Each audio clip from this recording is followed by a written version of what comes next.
ನಿಮ್ಮ ತಮ್ಮ ಅಥವಾ ತಂಗಿ ಯಾರು ಇದ್ದರೆ ಅವ್ರಿಗೆ ಅನುಕೂಲ ಆಗುತ್ತೆ ನಿಮ್ಮಿಂದ, ಅವರಿಂದ ನಿಮ್ಗೆ ಅನುಕೂಲ ಆಗೋದಿಲ್ಲ, ಅಥವಾ ಅವರ ಜೊತೆ ಸಂಬಂಧಗಳಿಗೆ ಕೆಡುವಂಥ ಸಾಧ್ಯತೆಗಳು ಕೂಡ ಇರ್ತದೆ.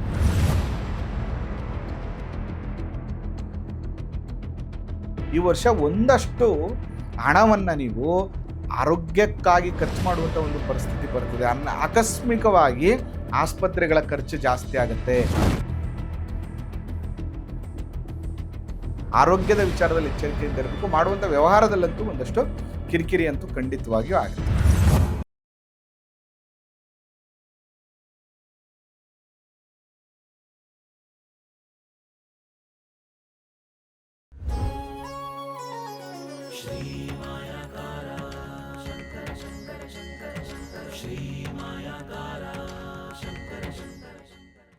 ಶ್ರೀ ಗುರುಭ್ಯೋ ನಮಃ. ಮಾಯಕಾರ ಪ್ರಭುವೇ ನಮಃ. ಈ 12 ರಾಶಿಗಳ ಫಲಾಫಲಗಳು ಅಂದರೆ ಗುರುವಿನ ಬದಲಾವಣೆ, ಗುರುವಿನ ಗೋಚಾರದ ಬದಲಾವಣೆಗಳ ಬಗ್ಗೆ ನಾವು ಮಾತನಾಡ್ತಾ ಇದ್ವಿ. ನೀವು ಕಳೆದ ಸಂಚಿಕೆಯಲ್ಲಿ ಮೇಷರಾಶಿ ಬಗ್ಗೆ ತಿಳ್ಕೊಂಡ್ರಿ.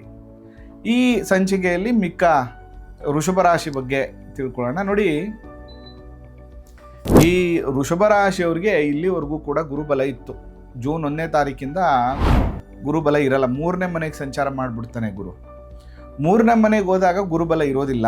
ನಾನು ಆವಾಗಲೇ ಹೇಳಿದೆ 2, 5, 9, 11 ಅಂತ. ಅಂದರೆ 2ನೇ ಮನೆ, 5ನೇ ಮನೆ, 7ನೇ ಮನೆ, 9, 11ನೇ ಮನೆಯಲ್ಲಿದ್ದರೆ ನಿಮ್ಮ ಜನ್ಮ ರಾಶಿಯಿಂದ ಗುರುಬಲ ಪ್ರಾಪ್ತಿ ಆಗುತ್ತೆ, ಇಲ್ಲಾಂದರೆ ಆಗೋದಿಲ್ಲ.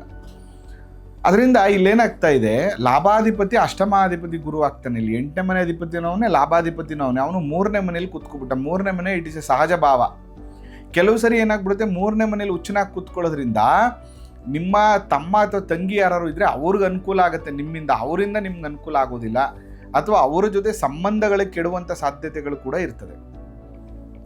ಮತ್ತು ಈ ವರ್ಷ ಏನಾಗುತ್ತೆ ನಿಮಗೆ ಪ್ರಾಬ್ಲಮ್ ಅಂದರೆ, ಲಾಭಾಧಿಪತಿನೂ ಆಗಿರೋದ್ರಿಂದ, ಅವನು ಹುಚ್ಚನಾಗಿರೋದ್ರಿಂದ ಒಂದಷ್ಟು ಹಣಕಾಸಿನ ಅಥವಾ ನಿಮ್ಮ ಪರಿಶ್ರಮ 3ನೇ ಮನೆ ಬಂದು ಇಟ್ ಇಸ್ ಎ ಧೈರ್ಯವನ್ನು ಇಂಡಿಕೇಟ್ ಮಾಡುತ್ತೆ. ಧೈರ್ಯದಿಂದ ಮಾಡುವಂಥ ಕೆಲಸ ಕಾರ್ಯಗಳಿಂದ ಒಂದಷ್ಟು ಅನುಕೂಲಗಳಾದರೂ ಕೂಡ ಅಷ್ಟಮಾಧಿಪತಿ ಆಗಿರೋದ್ರಿಂದ ಈ ವರ್ಷ ಒಂದಷ್ಟು ಹಣವನ್ನು ನೀವು ಆರೋಗ್ಯಕ್ಕಾಗಿ ಖರ್ಚು ಮಾಡುವಂಥ ಒಂದು ಪರಿಸ್ಥಿತಿ ಬರ್ತದೆ. ಆಕಸ್ಮಿಕವಾಗಿ ಆಸ್ಪತ್ರೆಗಳ ಖರ್ಚು ಜಾಸ್ತಿ ಆಗುತ್ತೆ. ಏನೋ ಆರೋಗ್ಯದ ಸಮಸ್ಯೆಗಳು ಜಾಸ್ತಿ ಆಗ್ತದೆ.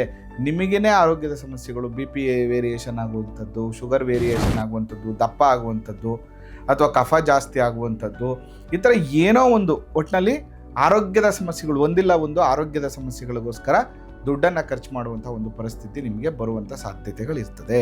ಅದರ ಬಗ್ಗೆ ಸ್ವಲ್ಪ ಎಚ್ಚರಿಕೆಯನ್ನು ತಗೊಳ್ಳಿ. ಇನ್ನು ಪ್ರಮುಖವಾಗಿ 11ನೇ ಮನೆ ಅಧಿಪತಿ ಆಗಿರೋದ್ರಿಂದ ಅವ್ನು 3ನೇ ಮನೆ ಸಹಜ ಭಾವ ಕೂತ್ಕೊಂಡಾಗ ನೀವು ಮೋರ್ ಎಕ್ಸ್ಪೆಕ್ಟೇಷನ್ ಮಾಡಂಗಿಲ್ಲ. ಲಾಭದ ನಿರೀಕ್ಷೆಯನ್ನು ಜಾಸ್ತಿ ಮಾಡಂಗಿಲ್ಲ. ನಂದು ಟರ್ನ್ ಓವರ್ 2 ಕೋಟಿ ಆಯ್ತಾಯ್ತಪ್ಪ, ಅಥವಾ ಒಂದು 30 ಲಕ್ಷ ಆಗ್ತಾಯ್ತಪ್ಪ, ಒಂದು 10 ಲಕ್ಷ ಆಗ್ತಿತ್ತಪ್ಪ ಅಂದರೆ ಆ ಥರ ಎಕ್ಸ್ಪೆಕ್ಟೇಷನ್ ಮಾಡದೆ ಓವರ್ ಕಮಿಟ್ಮೆಂಟ್ ಮಾಡ್ಕೋಬಾರ್ದು. ಅಂದರೆ ಈ ವರ್ಷ ಪೂರ್ತಿ ಅದನ್ನು ಮೇಂಟೈನ್ ಮಾಡಿಕೊಂಡು ನೋಡಿ. ಜಾಸ್ತಿ ಮಾಡ್ಕೊಂಡಾಗ ಏನಾಗುತ್ತೆ, ಕ್ವಾಲಿಟಿ ಮೇಂಟೈನ್ ಮಾಡೋಕ್ಕಾಗಲ್ಲ, ಸರ್ವಿಸ್ನ ಮೇಂಟೈನ್ ಮಾಡೋಕ್ಕಾಗಲ್ಲ. ಅದರಿಂದ ಈಗ ನೀವೇನು ಮಾಡಬೇಕು ಅಂದರೆ, ಭಾಳ ಪ್ಲ್ಯಾನ್ಡ್ ಆಗಿ, ಭಾಳ ಎಚ್ಚರಿಕೆಯಿಂದ ನೀವೀಗೇನು ಮಾಡಬೇಕು ಅಂತಂದರೆ, ಖರ್ಚನ್ನು ಕಡಿಮೆ ಮಾಡಿಕೊಂಡು ಓವರ್ ಕಮಿಟ್ಮೆಂಟ್ನ ಮಾಡ್ಕೊಳ್ಳದೆ ಹೊಸ ಹೊಸ ಯೋಜನೆಗಳು, ಪಾರ್ಟ್ನರ್ಶಿಪ್ ಇದನ್ನೆಲ್ಲ ಸ್ವಲ್ಪ ಈ ವರ್ಷ ಕಡಿಮೆ ಮಾಡ್ಕೊಳ್ಳುವಂಥದ್ದು ಒಳ್ಳೆಯದು. ಇಲ್ಲಾಂದರೆ ಖಂಡಿತವಾಗಿಯೂ ಸಮಸ್ಯೆ ಆಗುತ್ತೆ. ಒಟ್ಟಿನಲ್ಲಿ ನಿಮ್ಮ ಸಹೋದರ ಸಹೋದರಿ ಜೊತೆ ಸ್ವಲ್ಪ ಕಿರಿಕಿರಿ ಆಗುವಂಥದ್ದು ಅಥವಾ ನಿಮ್ಮಿಂದ ಅವರಿಗೆ ಲಾಭ ಆಗುವಂಥದ್ದಾಗತ್ತೆ. ಆರೋಗ್ಯದ ವಿಚಾರದಲ್ಲಿ ಎಚ್ಚರಿಕೆಯಿಂದ ಇರಬೇಕು. ಮಾಡುವಂಥ ವ್ಯವಹಾರದಲ್ಲಂತೂ ಒಂದಷ್ಟು ಕಿರಿಕಿರಿ ಅಂತೂ ಖಂಡಿತವಾಗಿಯೂ ಆಗುತ್ತೆ. ಹಾಗಾದರೆ ಪರಿಹಾರವಾಗಿ ಏನು ಮಾಡಬೇಕು ಅಂದರೆ, ಒಟ್ಟಾರೆಯಾಗಿ ಈ ವರ್ಷ ಗುರುಬಲ ಇಲ್ಲದೆ ಇರೋದ್ರಿಂದ ವೃಷಭ ರಾಶಿಯವರು ಸ್ವಲ್ಪ ಎಚ್ಚರಿಕೆಯಿಂದ ಇರಬೇಕಾಗ್ತದೆ. ಈ ಮೇ ಕಳೆಯವರೆಗೆ ಏನಾದರೂ ಹೊಸ ಕೆಲಸಗಳು ಅಥವಾ ಏನೋ ಒಂದಷ್ಟು ರಿಜಿಸ್ಟ್ರೇಷನ್ಗಳು ಅಥವಾ ಯಾವುದೋ ಒಂದು ಅಡ್ವಾನ್ಸ್ ಕೊಡುವಂಥದ್ದು ಏನಾದ್ರು ಇದ್ದರೆ ಅದನ್ನು ಮುಗಿಸ್ಕೊಳ್ಳಿ. ಜೊತೆಗೆ ಇನ್ನೊಂದೇನಾಗುತ್ತೆ ನೋಡಿ, ಇವ್ರು ಮಾಡಬೇಕಾಗಿರುವಂಥ ಪರಿಹಾರ, ಮೊದಲು ಯಾವುದಾದ್ರೂ ಒಂದು ವಿಶೇಷ ಕ್ಷೇತ್ರ, ಎಕ್ಸಾಂಪಲ್ಲು ಅನ್ನಪೂರ್ಣೇಶ್ವರಿ ದರ್ಶನ ಮಾಡುವಂಥದ್ದು, ಕಟೀಲು ದುರ್ಗಾ ಪರಮೇಶ್ವರಿ ದರ್ಶನವನ್ನು ಮಾಡುವಂಥದ್ದು, ಈ ಥರ ಯಾವುದಾದ್ರು ವಿಶೇಷ ಅಮ್ಮನವರ ದೇವಸ್ಥಾನಕ್ಕೆ ಹೋಗ್ಬಿಟ್ಟು ಬರುವಂಥ ಕೆಲಸವನ್ನು ನೀವು ಮಾಡಿ, ಅಥವಾ ತಮಿಳುನಾಡಲ್ಲಿ ಭದ್ರಕಾಳಿ ಅಮ್ಮನವ್ರ ದರ್ಶನವನ್ನು ಮಾಡುವಂಥದ್ದು. ಈ ಥರ ದರ್ಶನದಿಂದ ಈ ವೃಷಭ ರಾಶಿಯವರಿಗೆ ನೆಗೆಟಿವಿಟಿ ಕಮ್ಮಿ ಆಗುತ್ತೆ.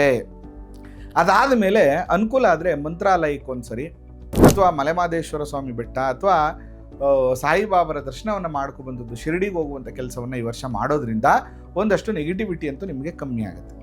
ಜೊತೆಗೆ ವರ್ಷ ಪೂರ್ತಿ ನೀವೇನು ಮಾಡಬೇಕು ಅಂದರೆ, ರಾಹು ಕಾಲದಲ್ಲಿ ಅಮ್ಮನವ್ರ ದರ್ಶನವನ್ನು ಮಾಡುವಂಥದ್ದು ಅತ್ಯಂತ ಶ್ರೇಷ್ಠ. ಅದು ಶುಕ್ರವಾರದ ದಿನ 10:30 ರಿಂದ 12 ಗಂಟೆ ರಾಹು ಕಾಲದಲ್ಲಿ ದುರ್ಗಿ ಅಮ್ಮನವರು, ಚಾಮುಂಡಿ, ಭದ್ರಕಾಳಿ ಅಥವಾ ಯಾವುದೇ ಮಹಾಲಕ್ಷ್ಮಿ ಹೆಣ್ಣು ದೇವರ ದರ್ಶನವನ್ನು ಮಾಡೋದ್ರಿಂದ ಈ ನೆಗೆಟಿವಿಟಿ ನಿಮಗೆ ಕಮ್ಮಿ ಆಗುತ್ತೆ.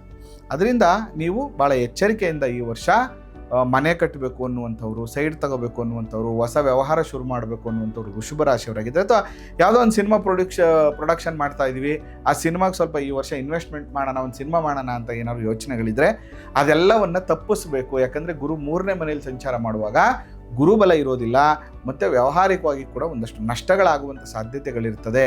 ಭ್ರಮೆಯಲ್ಲಿ ಸಿಲುಕಿಕೊಳ್ಳುವಂಥದ್ದು ಬೇಡ, ಎಚ್ಚರಿಕೆಯನ್ನು ತಗೊಳ್ಳಿ.